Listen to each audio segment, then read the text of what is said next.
tardes, gracias por acompañarnos como cada fin de semana en este encuentro con la historia.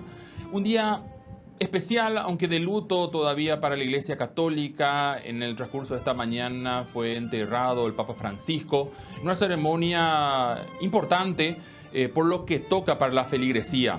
Y por eso queremos hacer un especial para revivir la vida y la obra del Papa Francisco. Para conversar sobre esto, hoy nos acompaña el doctor Roca Costa. Él es periodista de larga trayectoria. Por 17 años condujo el espacio Esto dice la Iglesia.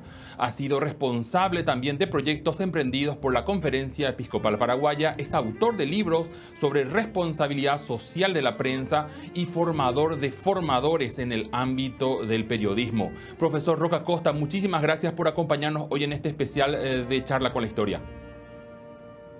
Muchas gracias por la invitación, profesor. Un saludo muy especial a la teleaudiencia. Gracias, profe. Antes de hablar de Francisco, el Papa, hablemos un poquito de Jorge Mario Bergoglio.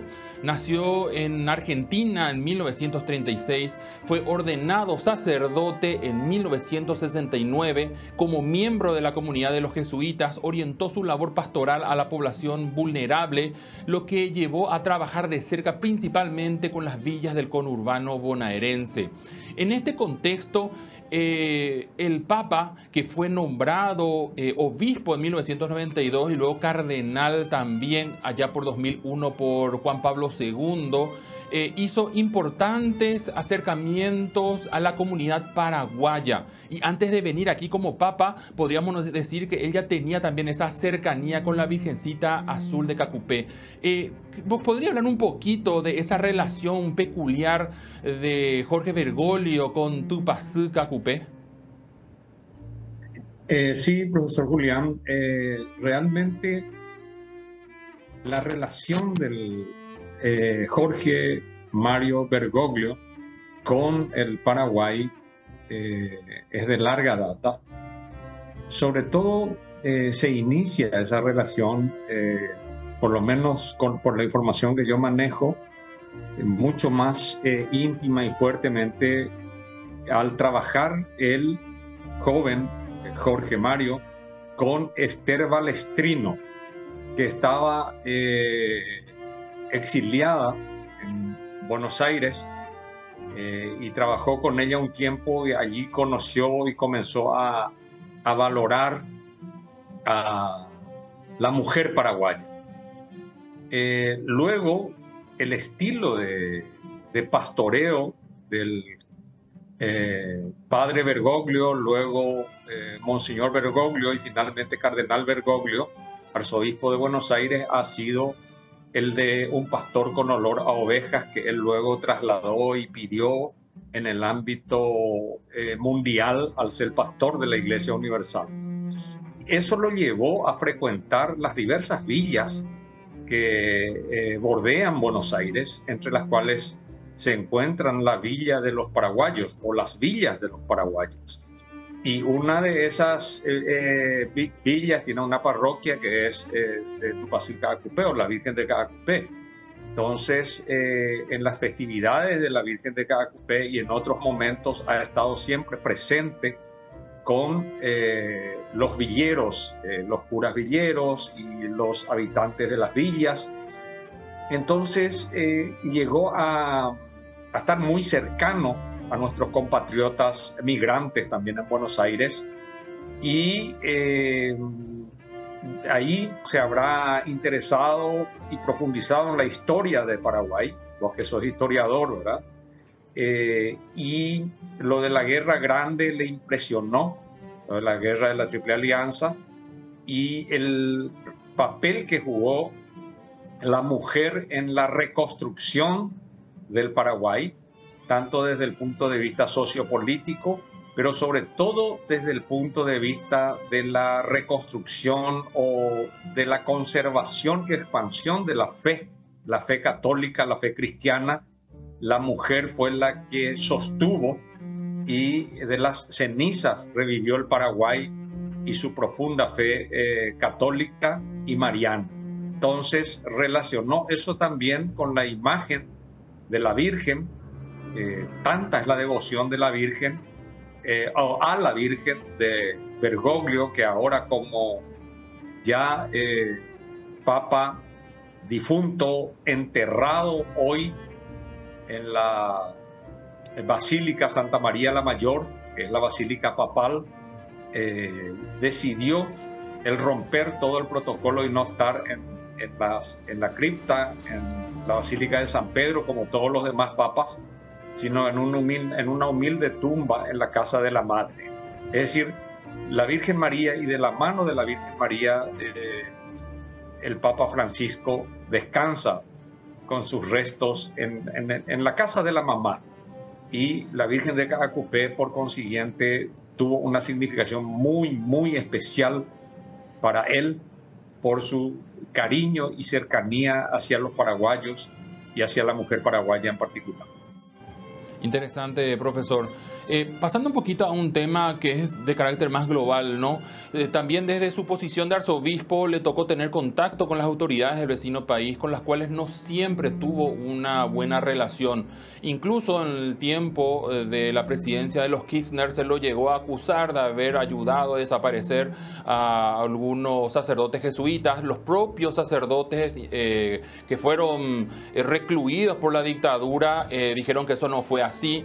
Y dentro de este contexto de política en general, digamos, ¿cuál fue realmente la impronta que quiso dar a los líderes mundiales? Porque al final de cuentas este mundo no todos son católicos, hay de otras orientaciones religiosas, incluso diferentes al cristianismo, y como líder mundial que también fue al frente de lo que es la Iglesia Católica, ¿cuál fue esa impronta que Francisco quiso dejar para este mundo? Permitidme ir a una breve anécdota que ilumina un poco lo que ha sido el Papa Francisco. Justamente cuando conducía el programa Esto dice la Iglesia, programa de televisión, tuve como invitado a un argentino converso. No era católico y después se convirtió al catolicismo, y que hizo el prólogo de un libro justamente sobre la Fratelli Tutti, que vino a presentar acá en Paraguay la UTIC. El rector de la UTIC escribió este libro, ¿verdad? Entonces lo invité y él contó su experiencia de cómo conoció a Bergoglio, al cardenal Bergoglio. Él no era católico, sino que Bergoglio los convocó y se reunían a reflexionar, a hablar de distintos temas políticos, sociales, económicos. Se conocieron en las periferias de Buenos Aires, porque este muchacho trabajaba con, si no estoy equivocado, con el ámbito un poco marginado de la prostitución y otros. Entonces, se reunían para ver juntos qué camino seguir, de cómo acompañar mejor a estos colectivos y a estos sectores marginados de la sociedad. Y el Papa Bergoglio, el arzobispo Bergoglio, lo hacía como desde la doctrina social de la Iglesia. Entonces este muchacho comenzó a interesarse en la doctrina social de la Iglesia y finalmente, por la admiración que le tenía a Bergoglio y por el conocimiento que llegó a adquirir a través de él de la doctrina social de la Iglesia, finalmente se bautizó. Se convirtió, se bautizó y se hizo católico. Ese testimonio es muy lindo de este señor, ¿verdad? Entonces, y ahí se reunían ateos, agnósticos, judíos, musulmanes. El Papa Francisco, o Bergoglio, siempre fue muy abierto al diálogo ecuménico y al diálogo social. Y por supuesto, siempre fue muy correcto, muy recto, muy honesto, y la verdad incomoda. Y por supuesto, la verdad incomoda a los poderosos, sobre todo, porque está en juego. O sea, es innegociable para la doctrina social de la Iglesia, es innegociable la dignidad de la persona humana y el bien común. Y ambos principios no es que les resulta muy amigables a los que están en el poder, tanto la dignidad de la persona humana como el principio del bien común. Por eso tenemos tanta corrupción en todos los ámbitos en el mundo y sobre todo en el Paraguay, ¿verdad? Y decir esto siempre va a crearte adversarios y enemigos. Y por supuesto que conociendo a Bergoglio, nunca habrá transigido con la dictadura militar de Argentina, ni con los que mienten y roban, como son acusados justamente los Kirchner, que vemos en imagen en estos momentos. Siempre hizo su opción por los pobres y desde esa posición fiel, totalmente fiel al Evangelio, actuaba Bergoglio. Desde siempre fue coherente. No es que él tuvo poses nuevas en el Vaticano como Papa para que el mundo vea una cosa que no era. Si uno hurga en la vida de Bergoglio, en su ser y quehacer desde joven jesuita y todo lo que ya fue y era como cardenal en arzobispo en Buenos Aires, él es el mismo Bergoglio de una sola pieza. Qué auténtico era, ¿no? Breve porque tenemos que hacer una pausa. Recordemos que debido a su edad, el Papa Benedicto XVI decidió dar por culminado su pontificado, lo que llevó justamente a que Bergoglio y todos los cardenales emprendan el viaje a Roma para participar del cónclave, donde finalmente fue elegido para ser pastor de la Iglesia de Occidente. 5 votaciones secretas fueron las que dieron lugar a que pueda ser elegido Papa. Eso fue en marzo de 2013. Y elige el nombre de Francisco, el del santo del siglo XII, que nunca ningún papa anteriormente había elegido. Eso fue ya también un primer mensaje de lo que iban a ser esos 12 años de pontificado que él tuvo.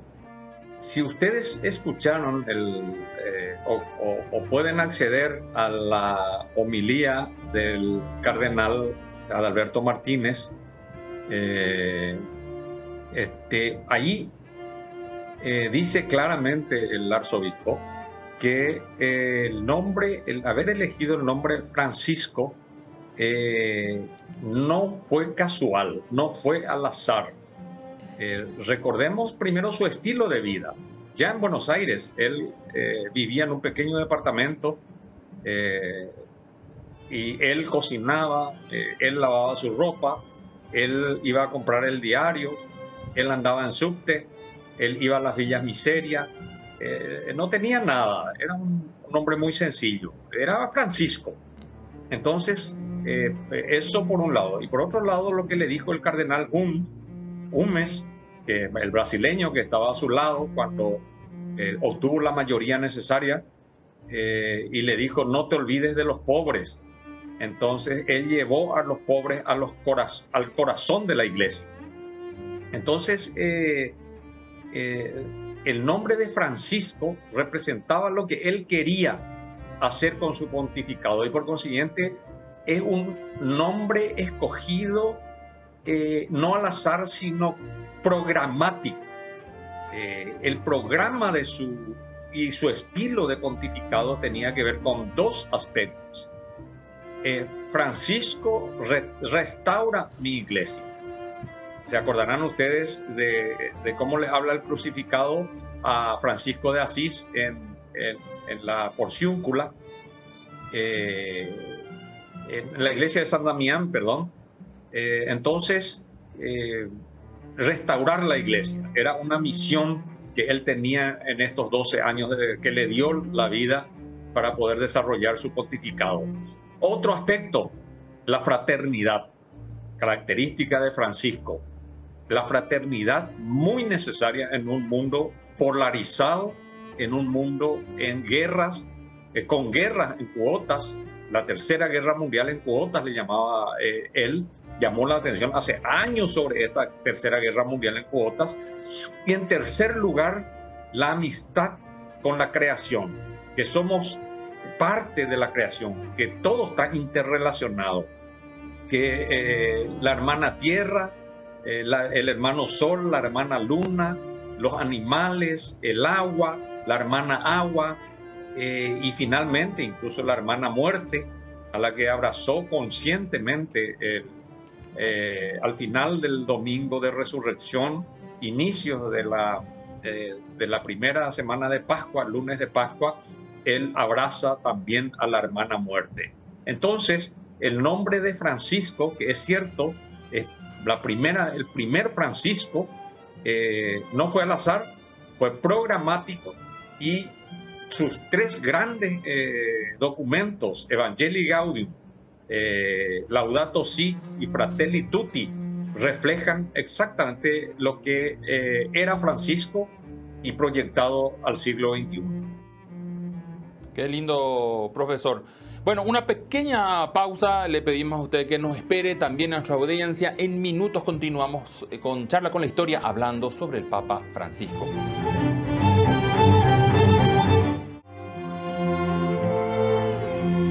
Gracias por continuar con nosotros. Esto es Charla con la Historia. Nos acompaña el profesor Roca Costa. Estamos hablando del Papa Francisco. Él realizó varios viajes. De hecho, en el 9º visitó Sudamérica y en ese junio de 2015 nuestro país. Le consulto, profesor, al igual que lo hizo Juan Pablo II, Francisco llega al Paraguay. ¿Realmente esas dos visitas se pueden catalogar de iguales o hubo diferencias? Bueno, yo creo que hubo diferencias. ¿En qué sentido? En el sentido de que en el caso de Juan Pablo II era la primera vez en la historia del Paraguay que un papa visitaba nuestro país. Entonces, y las dimensiones que adquiría Juan Pablo II en aquel momento, por un lado, y por otro lado, el contexto de la visita de Juan Pablo II, que era un contexto de dictadura, entonces hace un poco diferente estas visitas. Francisco, bueno, vino a un país al que amaba mucho, vecino, conocía al Paraguay, quería estar de cerca con los paraguayos, en un ambiente mucho más abierto, de libertades públicas, mucho más distendido, mucho más festivo. Así es que, bueno, hay diferencias en ese sentido. Entiendo.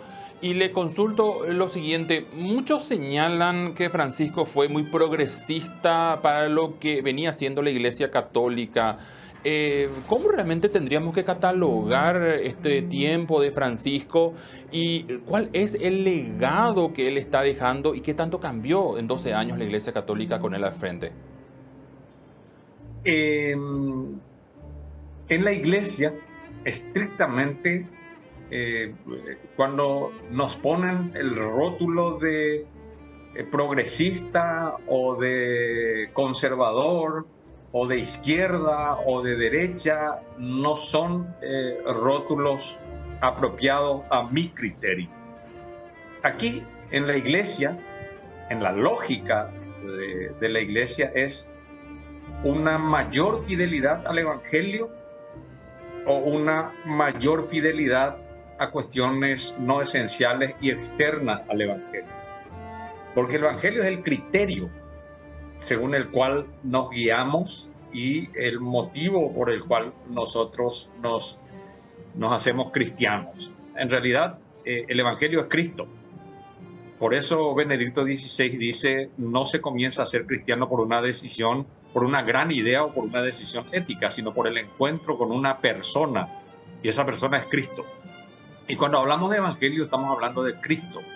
Entonces, el Papa Francisco lo que hizo fue volver a las fuentes del Evangelio.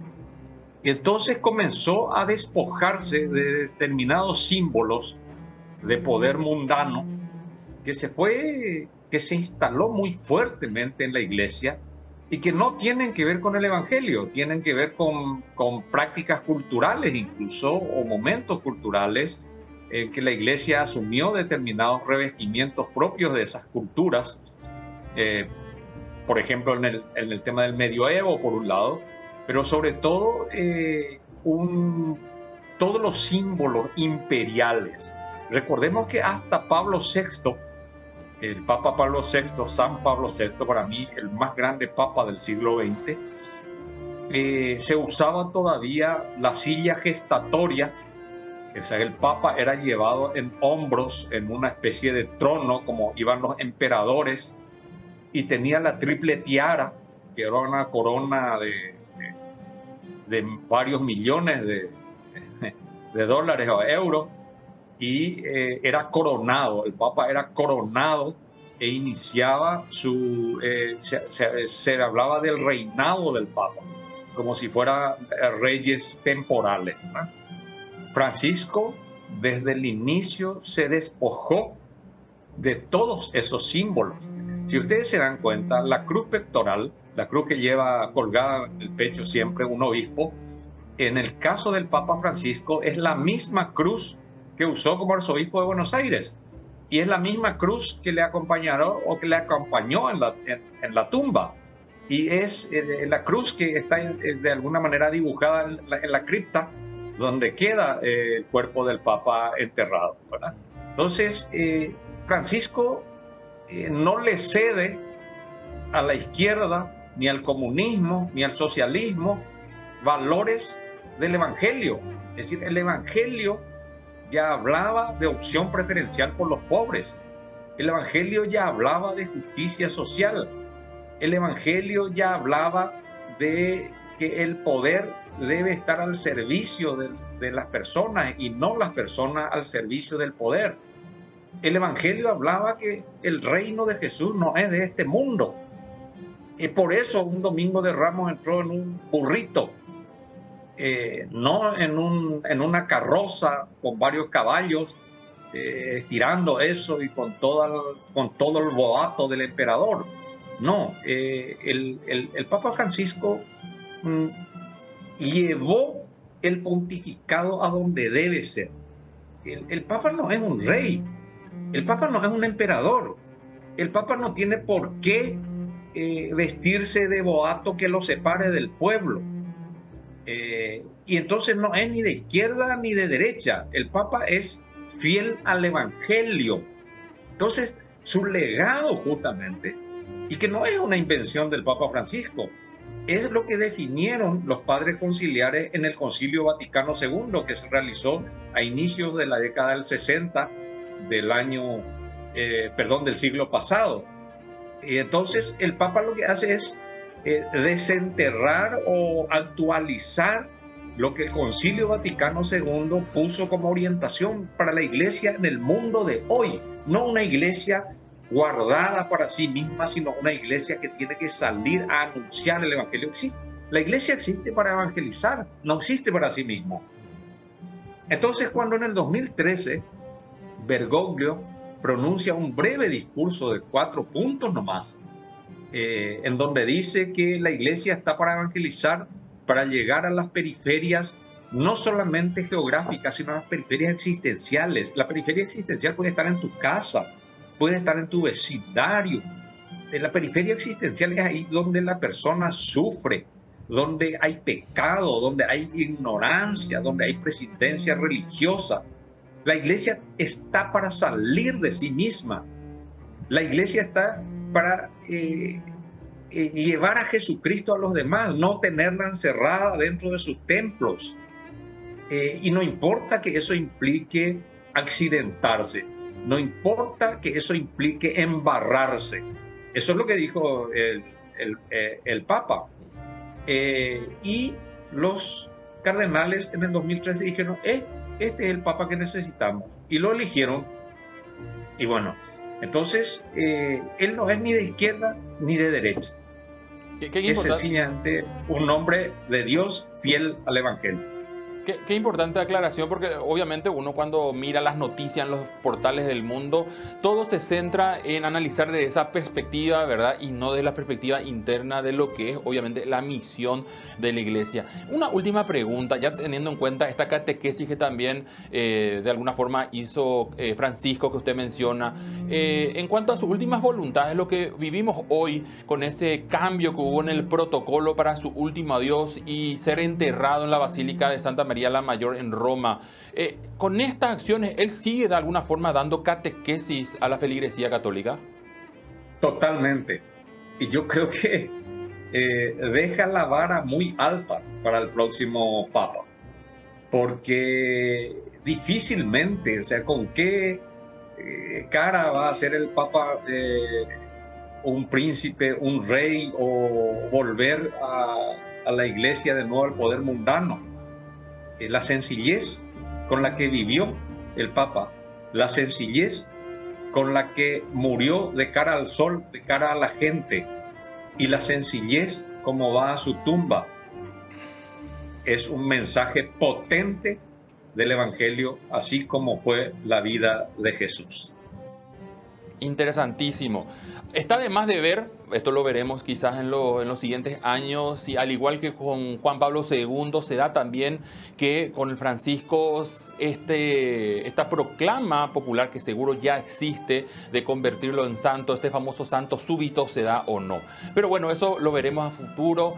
Profesor Roque Acosta, muchísimas gracias por acompañarnos en este espacio. Es muy breve, quizás hay muchísimas cosas que nos hubiese gustado también conversar de esta rica vida del Papa Francisco, y bueno, quizás a futuro lo volvamos a convocar para seguir charlando con nuestra audiencia de Charla con la Historia. Muchísimas gracias. Muchas gracias. Yo siempre digo que es preferible que termine el programa te gusto, Javejina, y que no cambie de canal la gente, porque así quiere volver a ver la siguiente vez. Un fuerte abrazo para vos, querido Julián. Te aprecio mucho, aprecio lo que estás haciendo, y también a todos los amigos ahí de la mega cadena por su trabajo y servicio. Igual afecto. Felices Pascuas de Resurrección para ustedes. Igualmente, profesor, igual afecto también de parte de nosotros, y gracias también a la audiencia que como cada fin de semana, fiel a este programa, nos sigue por las pantallas de Mega TV. Y bueno, nos vemos en el siguiente encuentro, donde, aprovechando un poquito también el cónclave que se va a dar, vamos a hacer un poquito un repaso de cómo fue que los últimos papas fueron elegidos, y el estilo, la impronta también de pontificado que le dio al periodo que les tocó vivir como cabeza de la Iglesia Católica. Hasta dentro de 7 días. Un abrazo.